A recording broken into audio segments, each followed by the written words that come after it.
Kitchen, నేను మీ శ్యామల. ఈరోజు మన ఎగ్ టీ కిచెన్లో ఇవాల్టి రెసిపీ వచ్చేసి హెల్దీ రెసిపీ అండి. అలసంద వడలని ప్రిపేర్ చేస్తున్నాను. అలసంద వడలు సింపుల్గా అండ్ టేస్టీగా ఎలా తయారు చేసుకోవాలో ఇవాల్టి వీడియోలో చూసేద్దామా. అలసంద వడలని తయారు చేసుకోవడానికి ముందుగా కావలసిన పదార్థాలు: ఉల్లిపాయ ముక్కలు, జీలకర్ర, వెల్లుల్లి, అలాగే ధనియాలు, అలాగే పచ్చిమిర్చిని తీసుకోవాలండి. నేను నైట్ పడుకునేటప్పుడే అలసందలని నానబెట్టానండి. ఒక పెద్ద గ్లాసు అయితే నానబెట్టాను. వీటిని 2 సార్లు కడిగి తీసుకోండి. ఇప్పుడు ఒక మిక్సీ జార్ తీసుకొని అందులోకి నానబెట్టిన అలసందలని ఒకేసారి మొత్తం వేసేస్తున్నానండి. నేను ఒక గ్లాస్ నానబెట్టానని చెప్పాను కదా, సో మొత్తం ఒకేసారి వేసేస్తున్నాను మిక్సీ జార్లోకి. ఇందాక చూపించిన ఇంగ్రీడియంట్స్ అన్నీ ఇందులోకి వేసేసుకోవాలి. వెల్లుల్లి, అలాగే మీ స్పైసీనెస్కి తగ్గట్టుగా గ్రీన్ చిల్లీస్ని తీసుకోండి. ఒక పెద్ద సైజు ఉల్లిపాయ, 3 టేబుల్ స్పూన్ల వరకు ధనియాలు, 2 టేబుల్ స్పూన్ల వరకు జీలకర్ర, అలాగే ఉప్పు కూడా వేసేసుకోండి. 7-8 వెల్లుల్లి రెబ్బలను కూడా వేసేసాను. ఇప్పుడు దీనిపైన మూత పెట్టి ఒకసారి మిక్సీ పట్టుకోండి. మిక్సీ పట్టిన తర్వాత చూపిస్తున్నాను చూడండి, ఈ విధంగా పిండిని ఇలా మిక్సీ పట్టుకుంటే సరిపోతుంది. ఇప్పుడు మనం ఈ పిండిని వేరొక బేషన్లోకి యాడ్ చేసుకుందాం. ఈ విధంగా ఒక బేషన్ తీసుకొని అందులోకి మనం మిక్సీ పట్టిన పిండి మొత్తాన్ని ఇందులోకి వేసేసుకోండి. ఇప్పుడు ఇందులోకి ఒక 3 రెమ్మల కరివేపాకు, ఇందులోనే ఒక 1 టేబుల్ స్పూన్ వరకు గరం మసాలా పొడిని వేసేసుకోండి. అలాగే కొద్దిగా కట్ చేసి పెట్టుకున్న కొత్తిమీర ఒక గుప్పెడైతే వేసేస్తున్నాను. కొత్తిమీరని యాడ్ చేసిన తర్వాత ఒకసారి ఈ అలసంద పిండిని మొత్తం అంతా కలిపేసుకోండి. ఇలా చక్కగా అంతా కలిసేలాగా బాగా కలిపేసుకోండి. మీరు మరింత హెల్తీగా చేసుకోవాలనుకుంటే ఇందులోకి ఆకుకూరను కూడా యాడ్ చేసుకోవచ్చండి. ఇలా చక్కగా కలిపేసుకోవాలి. ఇప్పుడు ఇందులోకి ఒకసారి టేస్ట్ చూసుకొని సాల్ట్ గిన పట్టినట్లయితే సాల్ట్ వేసేసుకోండి. నేను కొద్దిగా యాడ్ చేసేస్తున్నాను. ఇందులోనే చిటికెడు వంట సోడాని కూడా వేసేసుకోండి.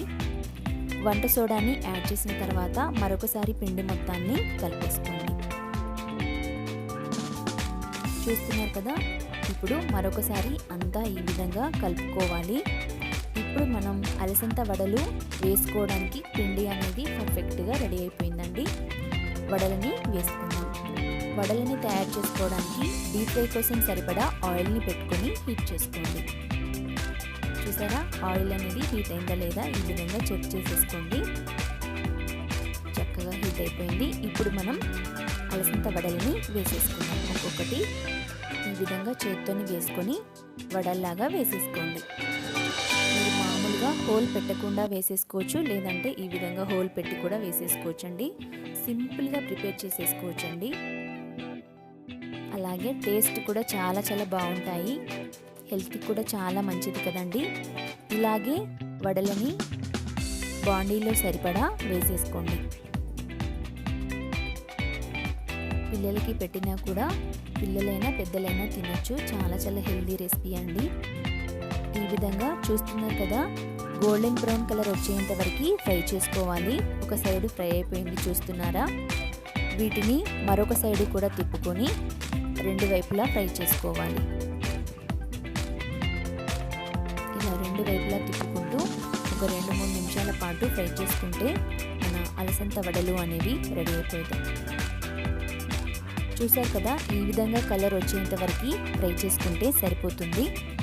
ఇప్పుడు మనం ఈ వడలని ఆయిల్లో నుంచి తీసుకుందాం. ఈ విధంగా ఆయిల్లో నుంచి తీసేసుకొని ఇలా ఆయిల్లో నుంచి తీసేసి వేరొక గిన్నెలోకి వేసేసుకోండి. నేను మరొక వాయి కూడా వేసి చూపిస్తానండి.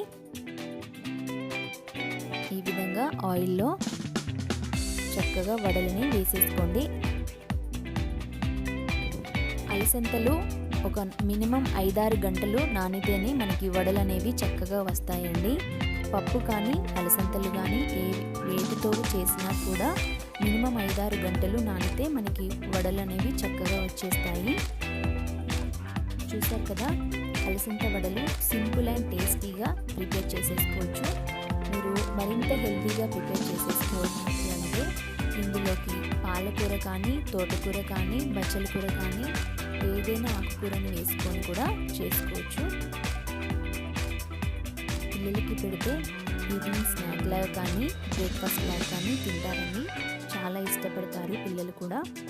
చూసారు కదా, ఇది కూడా గోల్డెన్ కలర్లోకి వచ్చాయి కదా, ఈ విధంగా ఫ్రై చేసుకుంటే సరిపోతుంది. వీటిని కూడా ఆయిల్లో నుంచి తీసేసుకుందాం. ఇలా ఫ్రై చేసుకుంటే సరిపోతుంది.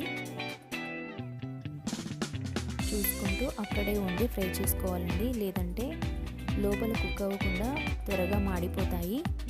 ఇలా ఫ్రై చేసుకుంటే సరిపోతుంది. చూసారు కదా, ఇలాగే పిండి మొత్తాన్ని కూడా చేసేసుకోండి. చూసారు కదండి, సింపుల్ అండ్ టేస్టీ రెసిపీ అలసంద వడలు అనేవి రెడీ అయిపోయాయి. వీటిని ఈవినింగ్ స్నాక్ లాగా కానీ, మార్నింగ్ బ్రేక్ఫాస్ట్ లాగా కానీ తీసుకోవచ్చండి. ఇంకెందుకు ఆలస్యం, మీరు కూడా ఒకసారి ట్రై చేసి మీకు ఎలా కుదిరిందో కామెంట్ సెక్షన్లో కామెంట్ చేయండి. ఈ రెసిపీ కనుక మీకు నచ్చినట్లయితే ప్లీజ్ లైక్ చేసి మీ ఫ్రెండ్స్కి షేర్ చేయండి. మరిన్ని వీడియోల కోసం మన ఛానల్ని సబ్స్క్రైబ్ చేయండి. Thank you for watching.